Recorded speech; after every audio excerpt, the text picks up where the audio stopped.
প্রিয় দর্শক, নতুন একটি প্রতিবেদনে আপনাদের স্বাগত জানাই।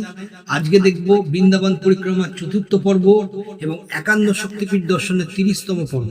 এর আগের 29টি পর্ব আমার চ্যানেলে প্লে লিস্টে আপনারা দেখতে পাবেন। আজকে এই মন্দির সম্পর্কে জানবো কাত্যায়নী দেবীর ইতিহাস। বৃন্দাবন বৈষ্ণব সম্প্রদায়ের কাছে একটি পবিত্র তীর্থস্থান। শাক্তদের কাছে গুরুত্ব সতীপীঠ হিসাবে ভারতের উত্তরপ্রদেশ রাজ্যের মথুরা জেলার অন্তর্গত বৃন্দাবনে এই সতীপীঠ অবস্থিত। এটি 51 সতীপীঠের একটি পীঠ। পৌরাণিক কাহিনী অনুসারে এখানে সতীর কেশগুচ্ছ পড়েছিল। মতান্তরে বলা হয় এখানে সতীর আংটি পড়েছিল। এখানে অধিষ্ঠিত দেবীর নাম উমা বা কাত্যায়নী এবং ভৈরব ভূতেশ।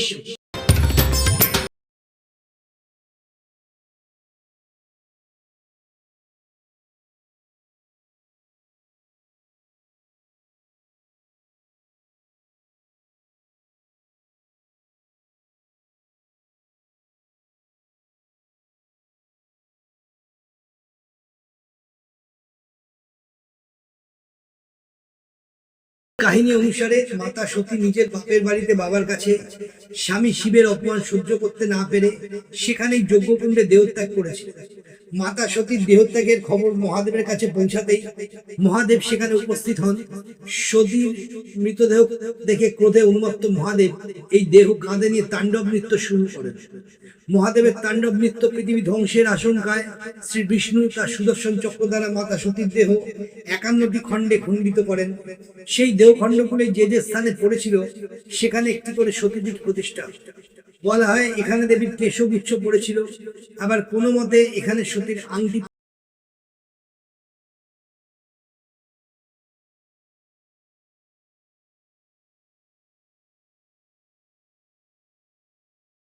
ছড়িয়ে ছিটিয়ে আছে প্রচুর মন্দির। তবে বৃন্দাবনে কেশিঘাট হলো মায়ের সতীপীঠের এই মন্দিরটি। পৌরাণিক কাহিনী অনুসারে জরাসন্ধের জামাই ছিল কংস। কংস কৃষ্ণ আর বলরামকে হত্যা করতে কেশি দৈত্যকে পাঠায়। কেশি দৈত্য বৃন্দাবনে এসে সবাইকে ভয় দেখাতে শুরু করে। একদিন কৃষ্ণ তার সামনে আসে, তখন কেশি দৈত্য আর কৃষ্ণের মধ্যে যুদ্ধ বাঁধে। কৃষ্ণ তাকে বধ করে এবং তার স্মরণে জায়গাটির নাম হয় কেশিঘাট। বলা হয় এখানেই মায়ের কেশগুচ্ছ পড়েছিল। দেবী এখানে উমা বা কাত্যায়নী রূপে পূজিতা হন। নবরাত্রির পূজার ষষ্ঠ দিনে এই দেবীর আরাধনা করা হয়। ভক্তেরা বিশ্বাস করে দেবী উমার পূজা করলে রোগ, শোক ও ভয় দূর হয়। দেবী উমাকে যোগমায়া রূপে পূজা করা হয়। এই মন্দিরে একটি বড় তলোয়ার রাখা আছে, যাকে বলা হয় উচ্ছল চন্দ্রহাস। দেবীর ভৈরব ভূতেশ্বর মন্দিরটি বৃন্দাবনে ভূতেশ্বর রোডের কাছে অবস্থিত। বর্তমানে সতীর যে মন্দিরটি রয়েছে সেটি যোগীরাজ স্বামী কেশবানন্দ 1923 সালে স্থাপন করেন। তবে বৃন্দাবন নামের সাথেই কিন্তু আসে কৃষ্ণের নাম, থাকবে নাই বা কেন। বিশ্বাস করা হয় গোটা বৃন্দাবন রাধা কৃষ্ণের প্রেমের সাক্ষী। ভগবত পুরাণ অনুযায়ী গোপীরা কৃষ্ণকে পাওয়ার আশায় সারা মাঘ মাস জুড়ে কাত্যায়নী ব্রত পালন করতেন। সকালে যমুনার জলে স্নান করে যমুনার তীরে মা কাত্যায়নী মূর্তি গড়ে ধূপ, দীপ, চন্দন, ফুল ইত্যাদি পূজার সামগ্রী সহকারে মায়ের পূজা করতেন। শুধু কৃষ্ণের বা সতীর মন্দিরই নয়, বৃন্দাবনে পুজো হয় বিভিন্ন দেবদেবী। এবং সবচেয়ে সুন্দর যে ব্যাপারটা হলো বিভিন্ন সম্প্রদায়ের কাছে বৃন্দাবন তাদের নিজস্ব ধর্মীয় কারণে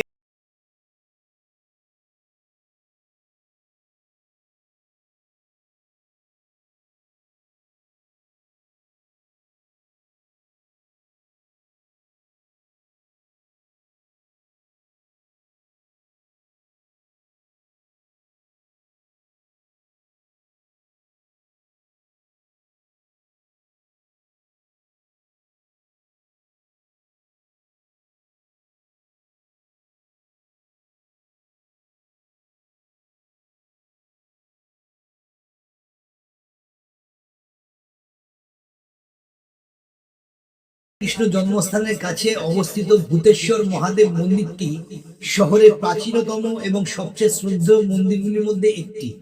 ভগবান শিবের প্রতি উৎসর্গীকৃত এখানকার অধিষ্ঠাত্রী দেবতা ভূতেশ্বর মহাদেব হিসাবে পুজো করা হয়। মন্দিরটির তাৎপর্য অপরিসীম, যার শিকড় ত্রেতা যুগে। বিশ্বাস করা হয় যে ভগবান শিবের আশীর্বাদ ছাড়া মথুরা প্রতিষ্ঠা সম্ভব হতো না, যার ফলে তিনি কোতোয়াল বা শহরের অভিভাবক উপাধি অর্জন করেছিলেন।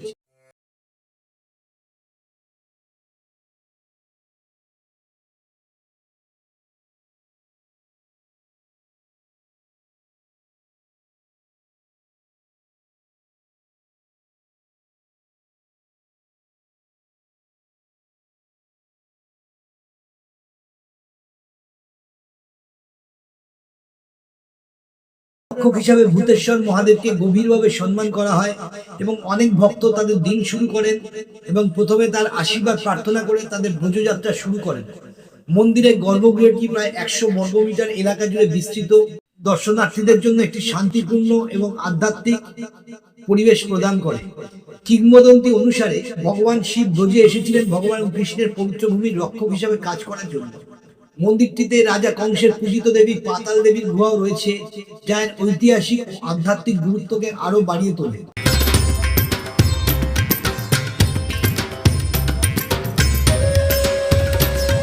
ভূতেশ্বর মহাদেবের কাহিনী বাল্মীকি রামায়ণ এবং মন্দিরের মৌখিক ঐতিহ্য উভয়ের মধ্যেই নিহিত। শ্রাবণ মাসে ভগবান শত্রুঘ্ন শক্তিশালী রাক্ষস লাবণাসুরকে পরাজিত করে মথুরাপুরী নগরী প্রতিষ্ঠা করেছিলেন। ভগবান শিবের এক রূপ ভূতেশ্বর মহাদেবকে মথুরার অভিভাবক দেবতা হিসাবে বিবেচনা করা হয়।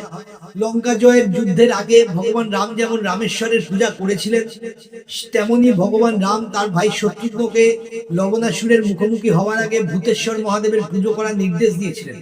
এই ভক্তিমূলক কাজের মাধ্যমে শত্রুঘ্ন পরাক্রমশালী অসুরকে পরাজিত করার শক্তি অর্জন করেছিলেন এবং মথুরাকে তার অত্যাচার থেকে মুক্ত করেছিলেন এবং শহরে তার শাসন প্রতিষ্ঠা করেছিলেন। ত্রেতা যুগে যখন দেবী চণ্ডী মধু ও কৈটব নামে দুই রাক্ষসকে হত্যা করেছিলেন, মধুর পুত্র লাবণাসুর তপস্যা করেছিলেন এবং ভগবান শিব তাকে একটি ত্রিশূল দান করেছিলেন, এই শর্তে যে যতক্ষণ এটি তার প্রাসাদে থাকবে ততক্ষণ কেউ তাকে হত্যা করতে পারবে না। এই বর পেয়ে লাবণাসুর নির্ভীক হয়ে ওঠে এবং মথুরাকে আতঙ্কিত করতে শুরু করে, ঋষিদের আচার অনুষ্ঠান ব্যাহত করে এবং সাহায্যের জন্য ঋষিরা অযোধ্যায় যাত্রা করেন, যেখানে ভগবান রাম রাজত্ব করেছিলেন। তারা তাকে লবণাসুরকে পরাজিত করে মথুরায় রাজা হওয়ার জন্য শত্রুঘ্নকে পাঠাতে বলেন। ভগবান রাম শত্রুঘ্নকে এই অভিযানে পাঠান, কিন্তু যুদ্ধে লবণাসুরকে পরাজিত করার 3টি ব্যর্থ প্রচেষ্টার পর শত্রুঘ্ন পরাজিত বোধ করে অযোধ্যায় ফিরে আসে।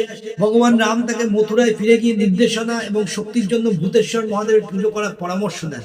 ঠিক যেমন রাম লঙ্কায় যুদ্ধ করার আগে রামেশ্বরের পুজো করেছিলেন, শত্রুঘ্ন তার পরামর্শ অনুসরণ করেন এবং ভূতেশ্বর মহাদেবকে তার ভক্তিতে সন্তুষ্ট হয়ে লাবাসুরের দুর্বলতা প্রকাশ করেন। এই জ্ঞানের মাধ্যমে শত্রুঘ্ন লাবাসুরকে বধ করতে এবং মথুরায় তার রাজ্য প্রতিষ্ঠা করতে সক্ষম হন। ভগবান শ্রীকৃষ্ণের সময় দাপর যুগে ভূতেশ্বর মহাদেবের তাৎপর্য উল্লেখ করা হয়েছে।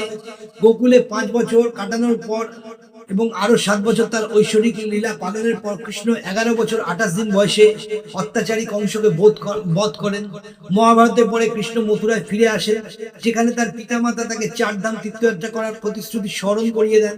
যাই হোক, কৃষ্ণ 33 কোটি দেবদেবীর সাথে 4টি ধামে দেবতাদের ব্রজে ভ্রমণের পরিবর্তে বাস করার জন্য আমন্ত্রণ জানানোর সিদ্ধান্ত নেন।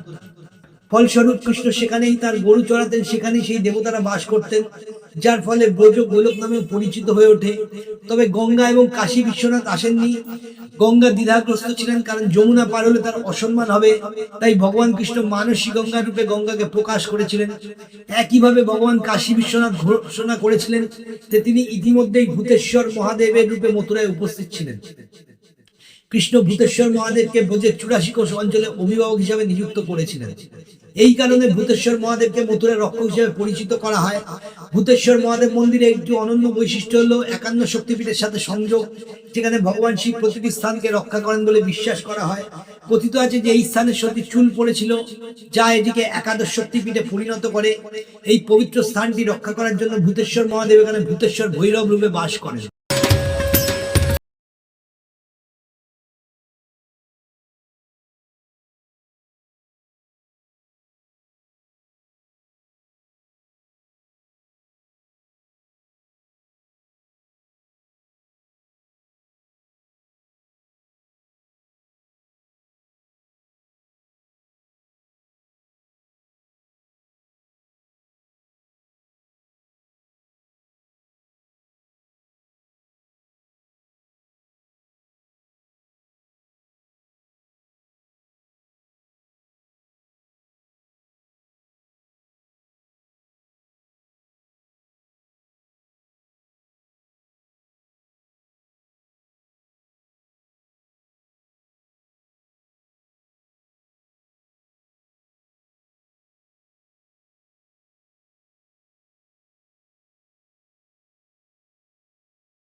বৃন্দাবনে আমি একদম শান্তি মতো ফটোগ্রাফি করতে পারিনি, কেন কি প্রথমেই বাঁদরে আমার চশমা নিয়ে গিয়ে ভেঙে ফেলে তার জন্য, এবং তারপরে প্রচুর জায়গায় ক্যামেরা অ্যালাউ নয়, এবং অনেক জায়গায় পণ্ডিতরা ফটো তুলতে দিচ্ছিলেন না, অনেক জায়গায় লুকিয়ে চুরিয়ে কোনো রকমে মোবাইল দিয়ে ফটো করতে হয়েছে।